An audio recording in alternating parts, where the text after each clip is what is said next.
الحمدللہ، بلا عذر شرعی کسی جانور کو تکلیف پہنچانا یا کسی انسان کو تکلیف پہنچانا اور اسے سزا دینا ممنوع ہے۔ اس سلسلے میں عبداللہ ابن عمر رضی اللہ عنہما کی ایک روایت ہے کہ وہ قریش کے چند نوجوانوں کے پاس سے گزرے۔ ان نوجوانوں کو دیکھا کہ وہ ایک پرندے کو نشانہ بنائے اسے تیر مار رہے تھے، اور ان لوگوں نے پرندے کے مالک سے یہ طے کر رکھا تھا کہ ہر چوک جانے والا تیر مالک کا ہوگا۔ جب انہوں نے عبداللہ ابن عمر رضی اللہ عنہما کو دیکھا تو منتشر ہو گئے۔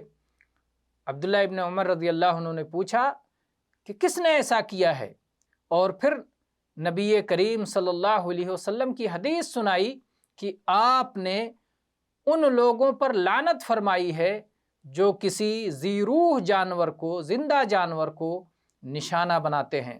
انہوں نے فرمایا ان رسول اللہ صلی اللہ علیہ وسلم لعن من اتخذ شیئا فیہ الروح غرضا۔ اللہ کے رسول صلی اللہ علیہ وسلم نے اس شخص پر لعنت فرمائی ہے جو کسی جاندار چیز کو نشانہ بنائے۔ ظاہر ہے کہ اس سے اسے تکلیف ہوگی، اور بلا وجہ کی یہ تکلیف ہوگی جس کا کوئی شرعی عذر موجود نہیں ہے۔ واللہ اعلم، وصلی اللہ علی نبینا وسلم۔